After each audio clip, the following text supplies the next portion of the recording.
Welcome to The Art of Medicine, the program that explores the arts, business, and clinical aspects of the practice of medicine. I'm your host, Dr. Andrew Wilner. Today, I have the opportunity to chat with Dr. Steve Moffic, a psychiatrist and writer. I connected with Dr. Moffic through a mutual friend, Dr. Ronald Pies, also a psychiatrist and writer. Dr. Pies and I had a wonderful conversation on episode number 63 back in July. Dr. Moffic was designated a hero of public psychiatry from the American Psychiatric Association and has written regularly for Psychiatric Times. He is also the author of The Ethical Way: Challenges and Solutions for Managed Behavioral Healthcare. So I thought that was a very timely book. And here's the blurb from Amazon. This imaginative book is a fictionalized account starting up a managed behavioral healthcare company in a highly ethical manner. Leads you through a dramatic maze of ethical principles and crucial issues confronting mental health professionals in the new era of managed care. And I thought, how timely. And then I saw, when was this book published? 1997. So how prescient for some of the problems that we face. Now, I can't wait to speak with Dr. Moffic, but before we get started, I'd like to thank our sponsor, locumstory.com. If you're considering locum tenens, either full-time or on the side, you probably have a question or two, or 20. Fortunately, locumstory.com has the answers you need. It's packed with unbiased information and advice from physicians like you. Locumstory.com has nothing to sell. It's simply a resource for information. You'll find super handy tools that let you see locums trends for your specialty, compare different locums agencies, and there's even a quiz to help you decide if locums is right for you. Locumstory.com is the perfect place to start if you want to learn more about locums. And now, Dr. Moffic, welcome to The Art of Medicine. Thank you, Andy. Dr. Moffic, well, let's start. How do you and Ronald Pies know each other? Because that's how we got connected. Dr. Pies and I have written articles together. I've interviewed him, and somehow he thought, or I thought, that you would be a great guest. So what's the connection? Well, I always try to stay on Dr. Pies' tail. He's one of the great psychiatrists in the country, really, as you probably know by now. And we have some similar interests in ethics, our Jewish background, etc. And how long ago now? Maybe a couple of years before I retired from clinical work, 10 years ago, he was editor of Psychiatric Times at the time and asked me, we're going to start a series of blog writers. Do you want to be one of our first blog writers? I wasn't even sure what a blog was at the time, but I said, yes, just tell me what I should do and I'd be glad to try it. And we tried it out. And I think my first one was on climate change way back a dozen years ago, becoming worried about that and becoming more of an activist. And then afterwards, maybe I wrote one a month or so. And after I retired, my writing actually escalated to more frequently, and there were new editors, both editor-in-chiefs as well as editors who would look over your writings and so forth. And now I write for them virtually every weekday. So he really got me involved. For anything that I write that somebody doesn't like, I say, just blame Dr. Pies. He's the one who put me on to do this. So, yeah, and wait for the next day because there'll be something different. Yes, exactly. So it's actually been a great experience. I think Psychiatric Times probably is the largest psychiatric mental health publication in the world, and their editors are just terrific, and they're open really virtually to any topic. Kind of stay away from the most controversial political topics in society, but otherwise they're very open. You know, I'll have to look at my resume, but I think I wrote for them too for quite a while. And that may be where I crossed paths the first time with, I worked for 10 years as a freelance writer not practicing medicine before I went Oh, back to practicing medicine full time. So I wrote for every what they called throwaway in those days, the big yes. format, Psychiatric Times, CNS News, neurology news, neurology reviews, all of those. But Psychiatric Times has survived. Yes. And I didn't realize they were so successful. So that's great. So are you still writing for them? Yes. So now I'm on the editorial board, and writing wise, I do, well, one of them is a video actually. So since about a year and a half ago, maybe 2 years, I started to do a once a week video on psychiatry and society. The reason being, COVID was going on at the time, and there was all sorts of psychological repercussions with that, with racism after George Floyd was killed, etc. So we started this once a week video. It's still going on, and I think there's been 100 of them so far, over. And then, because those issues were even becoming more frequently, I was asked, can you try to do a short daily, weekday column and title it something like Psychiatric Views on the Daily News? And that's what I've done. So Monday, Tuesday, Thursday, Friday, I write that column about various social psychiatric issues, 500 words or less. I thought that wouldn't last very long. I didn't think probably I would be inspired so often, or that I was hoping the social psychiatric issues would get better and we wouldn't have to cover them, but they've actually gotten worse. and so it goes on. And it's been just a treasured experience for me. And again, they have such terrific editors to work with. It's a pleasure. Well, one of the things that I have the opportunity to do on this program is bring on guests who've written a book or who are writers, because, well, that's something that I do. I've published 4 books, and I'm always trying to write the next one, and lots of articles. But the whole concept of writing, and so I'm going to ask you some questions that people ask me and that I ask myself. So the first question is, why? Why get up? Because it's not easy. You said, oh, it's just 500 words, right? But I bet that 500 words takes longer than an hour. Sometimes. Sometimes it takes many hours. Sometimes it comes right off the top of my head. Often it's as if I'm a vessel. The topic comes somehow out of the blue, or something I read, and okay, this is what you're supposed to write about. And sometimes that's easy, something not. Why I write in general, that's sort of a psychiatric question, and I'm not sure exactly how to answer it. I'll give you a few signposts along the way.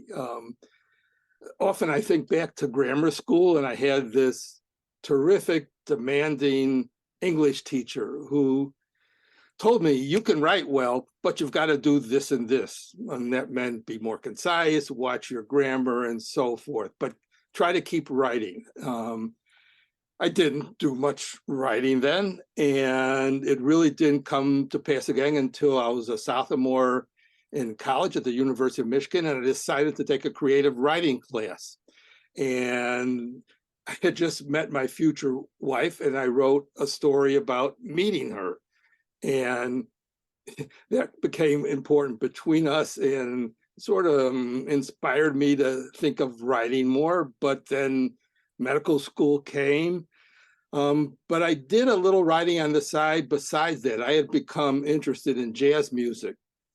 And I thought, if I didn't make it in medicine and psychiatry, I would write about jazz. And so I wrote a bunch of record reviews at the end of college and the beginning of medical school. So I kept that up. And finally, I decided to go into academic medicine and academic psychiatry. And I knew I had to write. It's, publish or perish kind of thing if you wanted to stay in academic medicine. And so I almost had to write because I had to.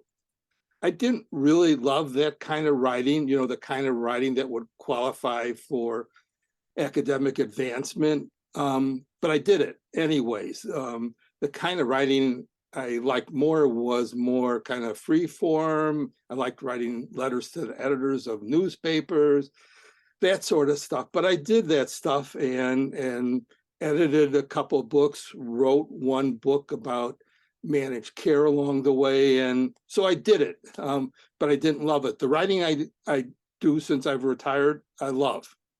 So I know what I really like to do. And if I have to do the other kind of writing for one reason or another, the more formal kind, fine, I can do it. It's just not, it's not the same for me emotionally. Oh, yeah. I think, it's when people talk about writing a journal article, I always bristle when I hear about the literature of medicine. It's like, Yeah. this is not literature, this is not literature. These are case reports, these are reports of studies. They're very formulaic. Yes. You just kind of put the numbers in and follow the format. I mean, it is a kind of writing, scientific writing, technical writing, but Right. it doesn't have a lot. I mean, except that you're typing, doesn't have a lot to do with fiction writing or commentary. I wrote a book called Bullets and Brains, which is all commentary. Just like you said, something happened. There's a new drug approved, and for example, there was this new Alzheimer drug. I didn't write about that, but that's the kind of thing I would write about. It's like, well, what's the deal here? Does this drug really work? Should I prescribe it or not? And then kind of get into the details. But I'm really impressed that you can do this on a daily basis, because for me, 500 words could take all day very, very easily. And that's pretty impressive. Would you like to talk about your book for a moment and the issue of ethics? Because Dr. Pies and I wrote about ethics, and ethical questions that came up at the hospital. And there was just actually yesterday, there was a letter from a physician who lives in my city. She's an ER doc, and she was writing because Blue Cross Blue Shield, which employs her and many, many other ER docs in a company, as of, I think, January 1, was cutting their reimbursement by 40%. Mm. And she said, we have been risking our lives to save patients during the last 2 years in COVID. We've been short-handed. And now, all we want to do is care for patients, and the insurance company is pulling the rug out from under us. Our rates are already lower, she said, than anyone else's, and now they're being cut by 40%. What's the goal here? Do you want us all to quit so that, you can just say there's a doctor shortage and, hire nurse practitioners? What's the end game here? And why is this happening? And of course, it's going to deprive people of care. And so hence, it didn't, on the face of it, it didn't seem ethical. Let's put it that way. Now, what were the ethical issues that you were addressing in managed care? You mean follow the money is not ethical? I mean, that's the essence of all this. For me, this started when I moved from Baylor College of Medicine to the Medical College of Wisconsin in 1989. That was for family reasons. My parents were getting sicker. And the medical school there, the Medical College of Wisconsin, wanted to go into managed care because that was a new system. And we in the department were the guinea pigs. So I was asked, can you set up a managed care system, not for profit, obviously, and let's see if we can make some money or lose some money, whatever. You'll kind of be the first in the medical school to try that. And I asked my collegial friends and mentors and stuff, should I do this or not? And the responses were sort of split. You're crazy, or go for it. So I decided I'm kind of experimental. I said, I'll try it. And I did. And lots of controversy in the department and outside along the way. So maybe a few years later, I was called by the editor at Josie Bass and said, my cousin Jim Sabin's a psychiatrist, and he's also one of the greats, recommended me to ask you to write a book about the ethics of managed behavioral health care. Would you, can you? And he had me send him some like introduction to the book, which ended up being titled The Ethical Way, Challenges and Solutions for Managed Behavioral Healthcare. Came out in 1997. I did a conceit of a mock managed care company that was sort of like our own. And it had commentary at the end by lots of people. It's been reviewed like 3 different times since 1997 because all the issues are still there. And the most troubling one really is what you started with, is the goal of the managed care companies. And by the way, the word managed care isn't used anymore. It's a dirty word, but it still exists. Is the goal of these businesses to make money, or is it to provide quality of care, or both? We know the profits of some of these for-profit companies are enormous. And like the example you left, the reimbursement for physicians, especially psychiatrists, go down and down. Our own company, and I talked about this in the book, proved you can do this both to save money and improve quality of care. The outcomes of our patients, when we were being compared to the public system, were better, and we saved money both. So it can be done, but our goal wasn't to make a fortune. It was to survive and be a teaching kind of system. And I can tell you some horror stories for me. Just one of them was we were having a local Wisconsin conference about new things going on in psychiatry. I was on the committee that put it together, and one of the topics was managed care. So we invited the president of the American Psychiatric Association. He starts off with his address and says, Dr. Moffic is evil. Why? Because he hated managed care. He thought anybody involved with it was doing the wrong thing, and they were, quotes, evil. Now, I got a lot of support from the audience against that, and he later apologized to me, although only privately, not publicly. But that's the kind of stuff I confronted while doing this. And I actually stopped doing it when I retired from the medical college. But it was quite an important experience, because the other side of the coin, besides the money, is the quality of care. And really, there's so much data out there that quality of care is not great all the time. You know, maybe a third of patients improve, 30% maybe stay about the same, and then a whole large percentage don't get better or worsen. And I used to get submissions over and over. Why are you doing this? I would ask. And they said, well, I've always done it this way. Well, maybe that's not the best way, and not the best way to make use of your time, and so on. So it's both quality of care and financial stuff that are the 2 overlapping challenges. I remember I was a young neurologist, and I remember hearing about managed care, and it was sort of sold as, you know, providing a medical home, and we're going to look after the patient from birth to death. And it all made sense. But then, you know, from an ethical and physician and caring point of view, but then the other side, all of a sudden we were contracting with something that was called capitation. Yeah.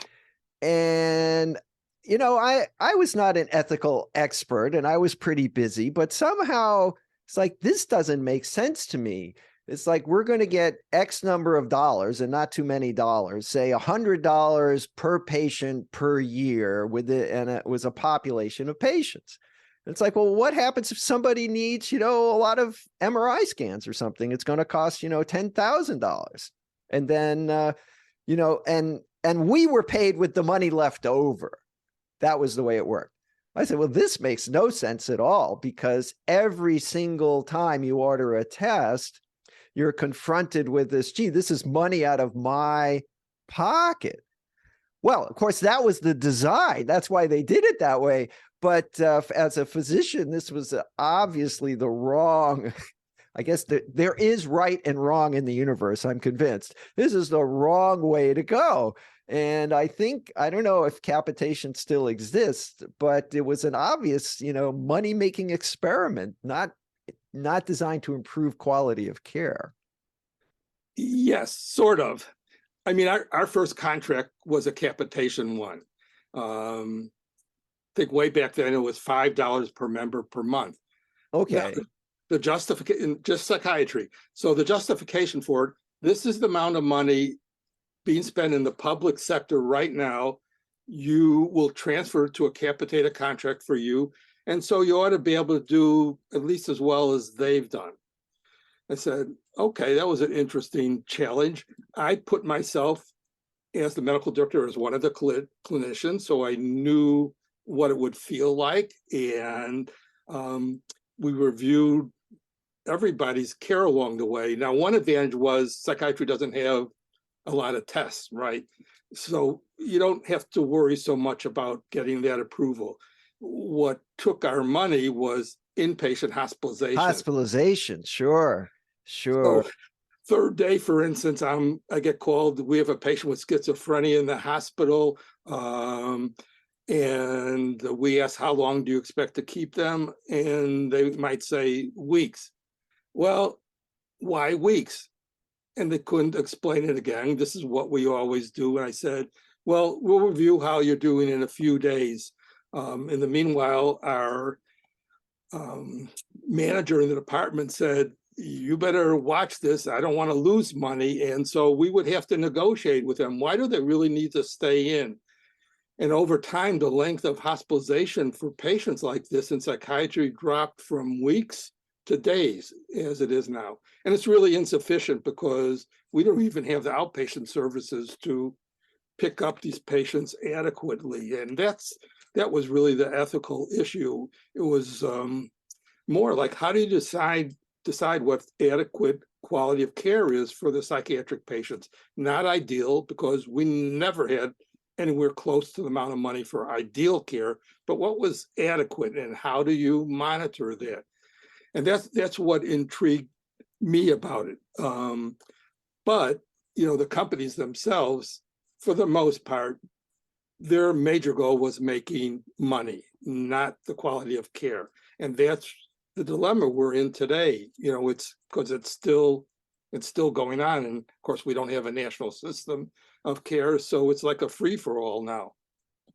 Right. So just so people don't misunderstand, those watching on YouTube and listening on your favorite podcast player, I'm not against systems earning money, insurance companies, and sometimes that can lead to better care by eliminating unnecessary tests or extended hospital stays. I mean, that's not good for the patient. But I remember when I would often get these calls, Dr. Wilner, how long is your patient going to stay in the hospital? And my answer was, as long as they need to stay.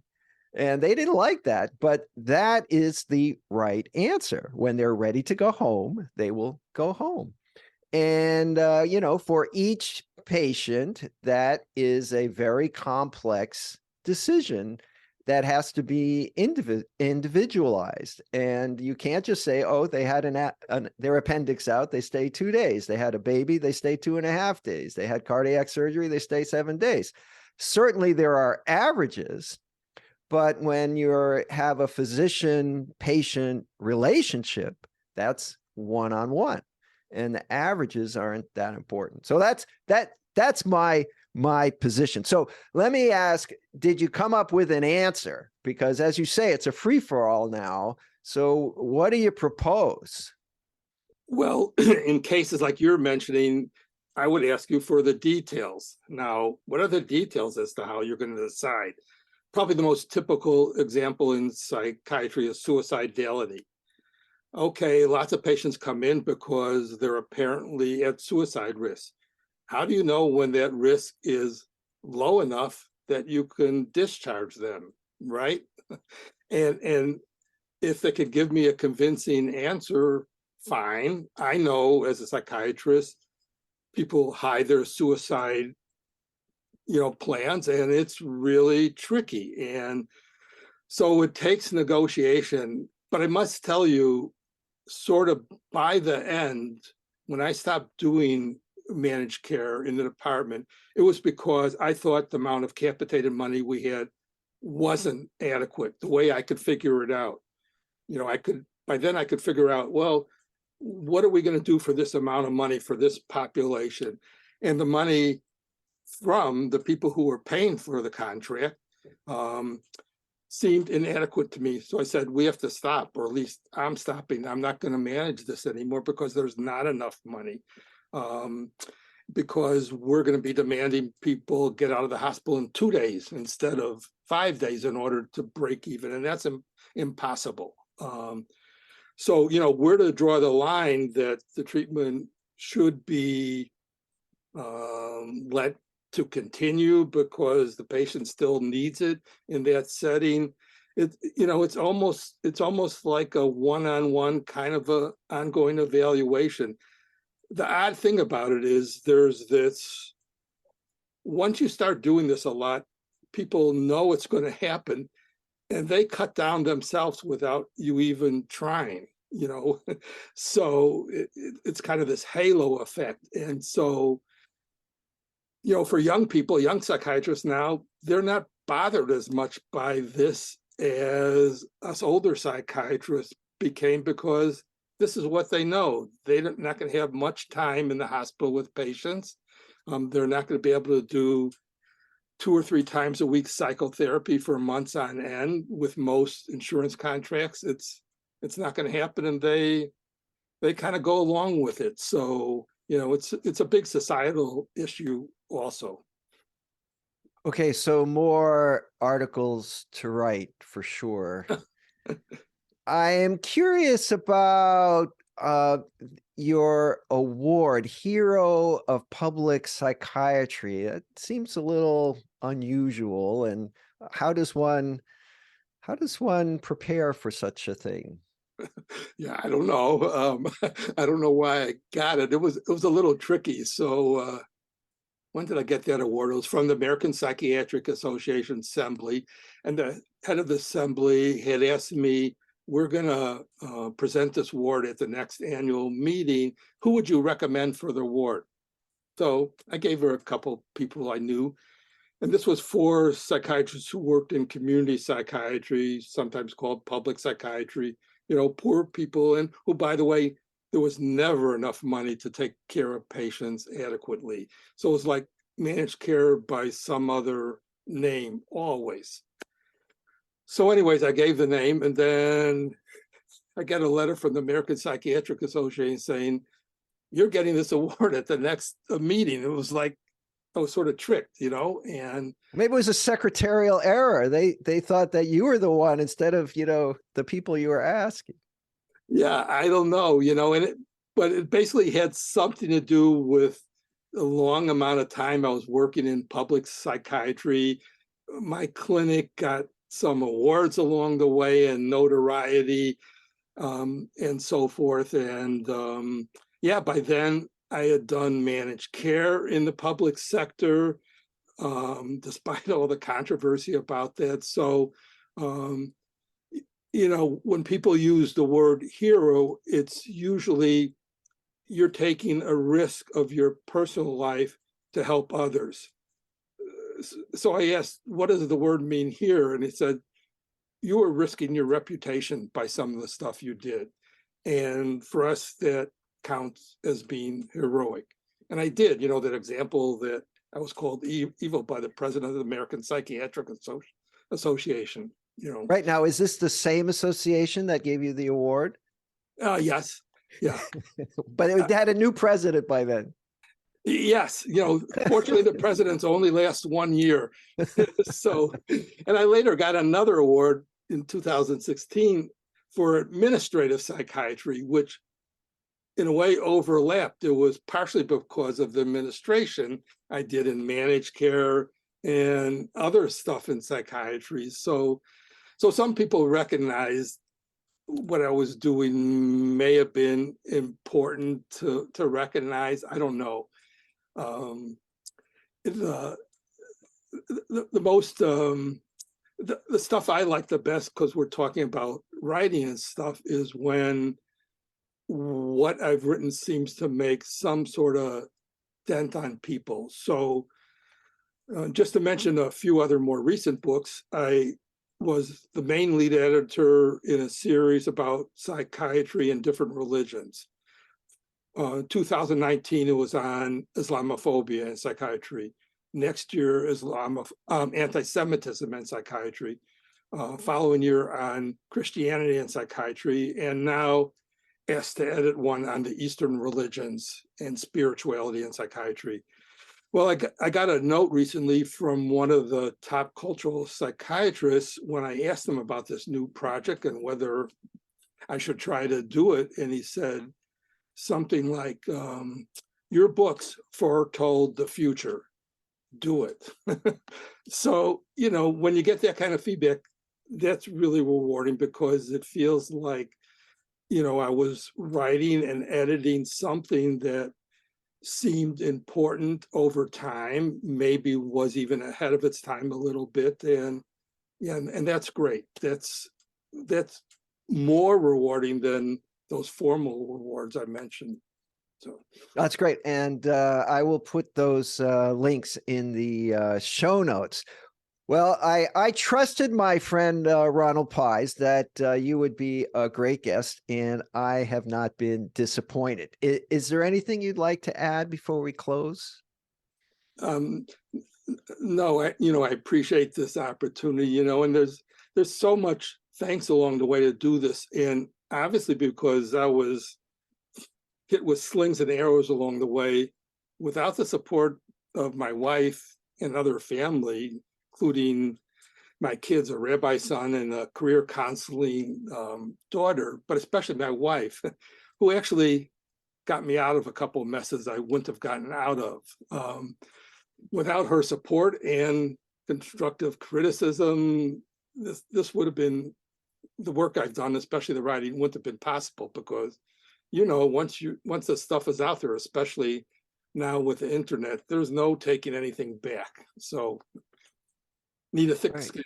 Well, those sound like some good stories. And if we had more time, I'd like to ask you about those. Maybe next time. Sure. Next time. Sure. Well, Dr. Steve Moffic, I want to thank you very much for being a guest on The Art of Medicine. Thank you for the opportunity. I enjoyed it. Well, before we close, I'd like to give another thanks to our sponsor, locumstory.com, a resource where providers can get real, unbiased answers about locum tenens.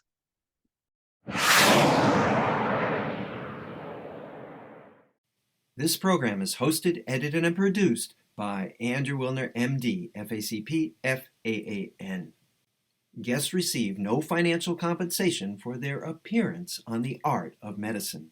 Andrew Wilner, MD, is Associate Professor of Neurology at the University of Tennessee Health Science Center, Memphis, Tennessee. Views, thoughts, and opinions expressed on this program belong solely to Dr. Wilner and his guests, and not necessarily to their employers, organizations, or other group or individual.